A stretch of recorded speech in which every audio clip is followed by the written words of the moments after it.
Hello అండి, అందరికీ నమస్కారం. నేను మీ కట్టకర్తి. నిన్న కుప్పంలో నారా చంద్రబాబు నాయుడు గారి సతీమణి నారా భువనేశ్వరి గారు కీలకమైన వ్యాఖ్యలు చేశారు. ఎందుకో నాకు తెలీదు, మీడియా పెద్దగా కవర్ చేయలేదు. కానీ ఆమె చేసిన వ్యాఖ్యలు మాత్రం మనం ఖచ్చితంగా చర్చించుకోవాల్సినవి. తమ కుటుంబానికి బెదిరింపులు వస్తున్నాయని, తమకి థ్రెటనింగ్ ఉందని, అయినా సరే ప్రజల కోసం బతికే విషయంలో రాజీ ఉండదని మాట్లాడారు. ఇలా మాట్లాడింది ఒక పార్టీ అధికార ప్రతినిధో ఎమ్మెల్యేనో అయితే పెద్దగా చర్చించుకోవాల్సిన అవసరం లేదు. ఏదో రాజకీయంగా మాట్లాడారే అనుకోవచ్చు. కానీ మాట్లాడింది ఎవరు? చంద్రబాబు నాయుడు గారు సతీమణి. చంద్రబాబు నాయుడు గారు సతీమణి ఏ సమాచారం లేకుండా మాట్లాడరుగా. ఆమెకేదో సమాచారం ఉంది, ఆమెకేదో భయం ఉంది, ఏదో బెదిరింపు గురించి వాళ్ళకి తెలిసింది, అందుకే మాట్లాడుంటారు. అయితే చంద్రబాబు నాయుడు గారు ముఖ్యమంత్రి కదా, ఆయన్ని థ్రెటనింగ్ చేసే అవసరం అవకాశం ఎవరికి ఉంది, అంత ధైర్యం ఎవరికి ఉంది అంటే సహజంగా మొన్న విజయవాడలో 27 మంది మావోయిస్టులు ఒక ఇంట్లో షెల్టర్ తీసుకోగా గుర్తించారు, అదుపులో తీసుకున్నారు. మొత్తంగా కాకినాడ కావచ్చు, ఏలూరు రోడ్డు కావచ్చు, మొత్తంగా 53 మంది అని చెప్తున్నారు. ఇది పక్కన పెడితే 53 మంది అర్బన్ ప్రాంతాల్లో రెంట్కు తీసుకొని ఉంటూ పోలీసులకు రెడీ హ్యాండ్గా దొరికిపోయిన వాళ్ళు. అడవుల్లో రంపచోడవరం దగ్గర హిడ్మా ఎవరైనా మావోయిస్టు గెరిల్లా ఆపరేషన్స్ హెడ్గా ఉన్నాడు. ఆయన గెరిల్లా వీరుడని పిలుచుకుంటారు మావోయిస్టులు. అతని ఎన్కౌంటర్ జరిగింది. అంటే మావోయిస్టుల స్థావరాలు మొత్తం కూడా ఆంధ్రప్రదేశ్కి చేర్చేశారు. మావోయిస్టులు చాలామంది అర్బన్ ప్రాంతాలకు వచ్చేసారు, విజయవాడకు వచ్చేసారు. విజయవాడ సిటీలో మావోయిస్టులు ఉండమని చిన్న విషయం కాదు. అంతమంది మావోయిస్టులు ఉంటే అసలే చిన్న విషయం కాదు. గతంలో ఇదే మావోయిస్టులు నక్సలైట్లు 2003 అక్టోబర్ 1వ తారీఖున చంద్రబాబు నాయుడు గారిని చంపడం కోసం మందు పాత్రలు పెట్టి ప్రయోగం చేశారు. గత ఆ రోజు బుల్లెట్ ప్రూఫ్ వెహికల్లో చంద్రబాబు నాయుడు గారు ప్రయాణించడం వల్ల ప్రమాదం తప్పింది. అంటే మందు పాత్రలు పేరాయి, కారు పేరిపోయింది, చంద్రబాబు నాయుడు గారు స్వల్ప గాయాలతో బయటపడ్డారు, కేవలం అది బుల్లెట్ ప్రూఫ్ వెహికల్ కావటం వల్ల. ఇది ఆ రోజు జరిగినటువంటి ప్రమాదం. ఆ తర్వాత చంద్రబాబు నాయుడు గారు భద్రత కూడా పెంచారు, ఎన్ఎస్టీ కమాండర్ ఇచ్చారు. మావోయిస్టులు హిట్ లిస్టులో ఆ రోజు నుంచి చంద్రబాబు నాయుడు గారి పేరు ఉంది. ఇప్పుడు అదే మావోయిస్టులు, అందులో మావోయిస్టు అగ్రనాయకులు, వాళ్ళ టీం మొత్తం ఆంధ్రప్రదేశ్లో దొరకటం, అర్బన్ ప్రాంతాల్లో వాళ్ళు ఉండటం. ఒకవైపు ఎన్డీఏ ప్రభుత్వం ఆపరేషన్ కాగా నిర్వహిస్తోంది, ఎన్డీఏ కూటమిలో చంద్రబాబు నాయుడు గారు కీలక భాగస్వామి ఉన్నారు. సో ఎన్డీఏ నాయకులకి ఎంత కాదన్న థ్రెటనింగ్ ఖచ్చితంగా ఉంటుంది. అందులో చంద్రబాబు నాయుడు గారికి ఆల్రెడీ థ్రెటనింగ్ మావోయిస్టు నుంచి ఉంది. అయితే హిడ్మా చనిపోయినప్పుడు డైరీ స్వాధీనం చేసుకున్నారు పోలీసులు. ఆ డైరీలో ఉన్న సమాచారం ఆధారంగానే విజయవాడలో ఉన్న మావోయిస్టులని, ఏలూరులో ఉన్న మావోయిస్టులని, కాకినాడలో ఉన్న మావోయిస్టులని గుర్తించి అదుపులో తీసుకున్నారు. ఆ డైరీలో మావోయిస్టులు ఎక్కడున్నారు అనే సమాచారం మాత్రమే కాకుండా వాళ్ళ హిట్ లిస్టులో ఎవరున్నారు అనే సమాచారం కూడా ఉందంట. మోడీ, అమిత్ షా, చంద్రబాబు నాయుడు వాళ్ళ హిట్ లిస్టులో ఉన్నారట. అందులో సరే మోడీ, అమిత్ షా అంటే ఢిల్లీలో ఉంటారు, కానీ చంద్రబాబు నాయుడు గారు ఏపీలోనే ఉంటారు, విజయవాడలోనే ఉంటారు.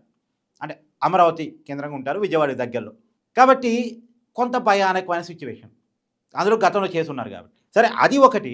ఇంకొక అనుమానం ఏంది, ఆంధ్రప్రదేశ్లో వైసీపీ పార్టీకి చంద్రబాబు నాయుడు గారు కొరకరాని కోయిగా ఉన్నారు.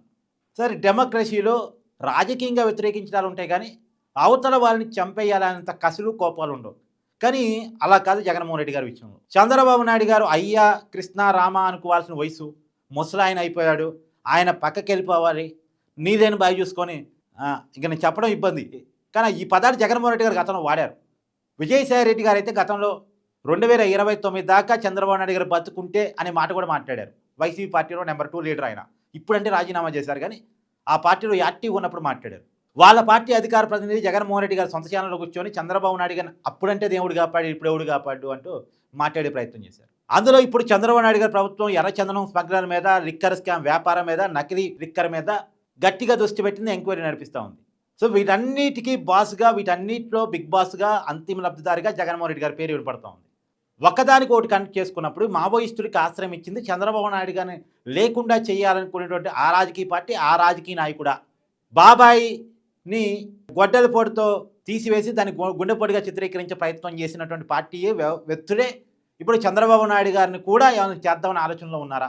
ఇక్కడ వాళ్ళు ఆలోచన ఒక్కటికి ఒకసారి బయటపడిందిగా, మనసులో లేకుండా విషయాలు బయటికి రావుగా. వాళ్ళ మనసులో ఉంది చంద్రబాబు నాయుడు గారు లేకుండా ఉండాలని.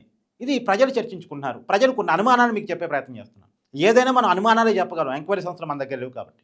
కానీ ఒక విషయం మాత్రం ఇక్కడ కీలకం, మావోయిస్టులకేమో చంద్రబాబు నాయుడిని లేకుండా చేద్దామనేటువంటి ఆలోచన ఎప్పటి నుంచే ఉంది. ప్లస్ వైసీపీ నాయకులు పదే పదే ఎప్పటికప్పుడు చంద్రబాబు నాయుడు గారి గురించి ఇలాంటి మాటలు మాట్లాడుతూ ఉంటారు. ఈ ఇద్దరు కలగలిస్తే ఇంకేమైనా ఉందా? ఈ అనుమానం ఉంది. అంటే ఈ అనుమానం ఎలా వచ్చింది? భువనేశ్వర్ గారి కామెంట్స్ వల్ల వచ్చినాయి. ఇంకో కీలక విషయం కూడా మాట్లాడుకోవాలి. చంద్రబాబు నాయుడు గారి కుటుంబం 2 సందర్భాల్లో చంద్రబాబు నాయుడు గారి ప్రాణహాని పట్ల తమకున్నటువంటి అభ్యంతరాలని, ఆందోళనని ప్రజల ముందు వ్యక్తం చేశారు. ఒకటి చంద్రబాబు నాయుడు గారు జైల్లో ఉన్నప్పుడు, వైసీపీ అధికారం ఉంది, చంద్రబాబు నాయుడు గారిని రాజమండ్రి సెంట్రల్ జైల్లో నిర్బంధించినప్పుడు అప్పుడు మాట్లాడారు చంద్రబాబు నాయుడు గారికి ప్రాణహాని జైల్లో ఉంది అని. ఇవాళ ఇప్పుడు మాట్లాడుతున్నారు. అప్పుడు ఎవరి వల్ల ఉందనుకున్నారు? వైసీపీ వాళ్ళు ఉందనుకున్నారు. ఇప్పుడు ఎవరి వల్ల ఉందనుకుంటున్నారు? మరి మావోయిస్టులా, వైసీపీనా? ఒక క్లారిటీ లేదు. కానీ మొత్తంగా అయితే ఇది చర్చించాల్సిన అంశం అయితే అవును. మరింత జాగ్రత్త తీసుకోవాల్సిన అవసరం అయితే ఉంది. అంతవరకు నిజం. బెదిరింపులు ఉన్నాయి, థ్రెటనింగ్ ఉంది అని చంద్రబాబు నాయుడు గారి సతీమణి మాట్లాడిన తర్వాత ఖచ్చితంగా జాగ్రత్తగా ఉండాల్సినటువంటి అవసరం అయితే మనకు కనపడతా ఉంది. అందులో మన కళ్ళ ముందే మావోయిస్టులు విజయవాడ సిటీలో దొరికిన తర్వాత. ఏదేమైనా మీ అభిప్రాయాన్ని కూడా ఈ విషయంలో కామెంట్ రూపంలో తెలియజేయండి. Thank you.